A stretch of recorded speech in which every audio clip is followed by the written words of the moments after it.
Hello दोस्तों, welcome to अपनी पाठशाला। तो आज हम लेके आए अकाउंट की वीडियो। अकाउंट के अंदर हम पार्ट 1 में चैप्टर नंबर 2 साझेदारी पीढ़ी का वार्षिक हिसाब सीख रहे थे। वार्षिक हिसाब के अंदर हमने व्यापार खाता और लाभ हानि खाते का नमूना देख लिया था। ठीक है, तो आज हम साझेदारों का पूंजी खाता, लाभ हानि वितरण खाता और पक्की तलपट का नमूना देखेंगे। बराबर। तो सबसे पहले हम देखेंगे साझेदारों का पूंजी खाता। बराबर।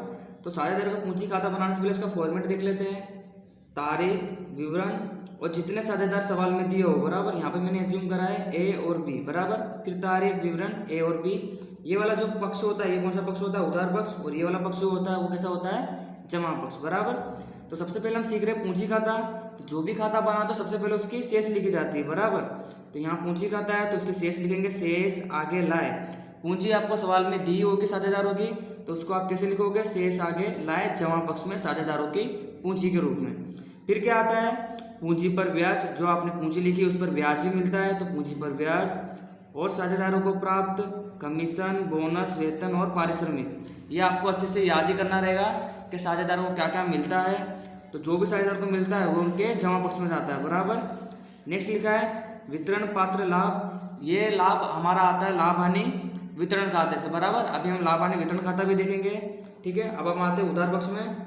उधार पक्ष में लिखा है शेष आगे लाए। ये भी पूंजी खाते की उधार शेष होती है, बट 99% तो पूंजी खाते की जमा शेष ही होती है। बट कभी कभार दी हो तो हमको उधार पक्ष में भी लिखना रहता है। फिर क्या आता है उधार पक्ष में? आहरण। ये साझेदारों का खर्च होता है। फिर आहरण पर ब्याज। तो नेक्स्ट लिखा है यहाँ पे वितरण पात्र हानि, और यहाँ लिखा है वितरण पात्र लाभ। ये जो लाभ है ये हमारा आता है लाभ हानि वितरण खाते से। उसके लिए हमको लाभ हानि वितरण खाते का फॉर्मेट समझना पड़ेगा। ठीक है, तो अब हम देखेंगे लाभ हानि वितरण खाता।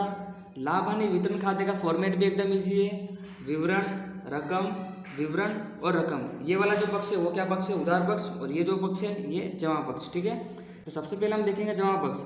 जमा पक्ष में लिखा है आहरण पर ब्याज। आपने पूंजी खाते में जो उधार पक्ष में लिखा है आहरण पर ब्याज, अगर पूंजी खाते उधार है तो लाभ हानि वितरण खाते क्या हो जाएगा? जमा हो जाएगा। ठीक है, आहरण पर ब्याज। फिर लिखा है चालू उधार शेष पर ब्याज। ये क्या होता है मैं आपको आगे बताऊंगा। ठीक है, अब हम देखते हैं उधार पक्ष। जो पूंजी खाते में आपने जमा पक्ष में लिखा है पूंजी पर ब्याज, जो लाभ हानि खाते उधार पक्ष में लिखेंगे पूंजी पर ब्याज। अगर वहां पे जमा हो रहा है तो यहाँ पे हम क्या कर देंगे? उधार पूंजी पर ब्याज। फिर ये लिखा है सामान्य अनामत खाते। आपके सवाल में लिखा होगा कि सामान्य अनामत खाते इतनी रकम ले जानी है। बराबर। तो उसकी डबल एंट्री कहाँ होती है? पहली एंट्री होती है लाभ हानि वितरण खाते उधार सामान्य अनामत खाते, और इसकी दूसरी एंट्री पक्की तलपट में पूंजी दायित्व पक्ष में होती है सामान्य अनामत खाते। ठीक है, इसको आपको याद करना रहेगा। फिर आपने जमा पक्ष में लिखा था पूंजी खाते में कि साझेदारों को प्राप्त वेतन, बोनस, कमीशन। अगर वहाँ जमा हो रहा है तो यहाँ पे क्या करेंगे हम? उधार साझेदारों को प्राप्त वेतन, बोनस, कमीशन और पारिश्रमिक। ठीक है, तो अब हम चालू खाते की उधार शेष पर ब्याज और चालू खाते की जमा शेष पर ब्याज ये क्या है समझ लेते हैं। ठीक है, इसके लिए हमको पूंजी खाता देखना पड़ेगा। जब आप सवाल करोगे, अगर सवाल में आपको पूंजी ही दी है, बस पूंजी साझेदारों की, तो आप पूंजी खाता बनाते हो। बट सवाल के अंदर आपको पूंजी खाता और चालू खाता दोनों की शेष दी होती है, तब आप पूंजी खाता नहीं बल्कि चालू खाता बनाते हो। बराबर। और चालू खाते का फॉर्मेट भी पूंजी खाते के फॉर्मेट जैसा ही है, बस यहाँ पे पूंजी नहीं लिखी जाएगी। बस चालू खाते की शेष ही लिखी जाती है। उसको भी हम ऐसे लिखते हैं शेष आगे लाए और शेष आगे लाए। उसकी जमा शेष भी हो सकती है और उधार शेष भी हो सकती है। बाकी पूरा फॉर्मेट सेम टू सेम रहता है पूंजी खाते की तरह ही। बराबर। बट खाली क्या लिखा जाता है इसके अंदर? चालू खाते की शेष लिखी जाती है, शेष आगे लाए, शेष आगे लाए। और पूंजी खाते की जगह हम क्या बनाते हैं? चालू खाता। ठीक है, कब बनाते हैं? जब हमको सवाल में पूंजी और चालू खाता दोनों दिया हो तब हम क्या बनाते हैं? चालू खाता। ठीक है, तो जब आपको सवाल में उसकी शेष दी है तो उस पर ब्याज भी आपको दिया होगा। तो अगर चालू खाते की जमा शेष पर ब्याज निकाल रहे हो तो कहाँ लिखेंगे हम? जमा पक्ष में। ठीक है, अगर आप उधार शेष में ब्याज निकाल रहे हो तो आप कहाँ लिखोगे? उधार शेष में। कैसे करके लिखोगे? चालू खाते की उधार शेष पर ब्याज और चालू खाते की जमा शेष पर ब्याज। ठीक है, इतना ही आपको समझना है बस। जब आपको पूंजी और चालू खाता दोनों दिया है तो आप चालू खाता बनाओगे और उसके शेष को भी आप कैसे लिखोगे? शेष आगे लाए। अब रही बात पूंजी, तो पूंजी कहाँ लिखेंगे? तो पूंजी आपको पक्की तलपट में पूंजी दायित्व पक्ष में लिखना है डायरेक्ट पूंजी के रूप में। कैसे लिखोगे? कि पूंजी खाता जो भी साझेदार दिया उसकी पूंजी आपको डायरेक्ट लिखनी रहेगी। बराबर। बट जब चालू खाता दिया हो तो आपको चालू खाता ही बनाना रहेगा। ठीक है, अब हम वापस लाभ हानि वितरण खाते के फॉर्मेट पे आते हैं।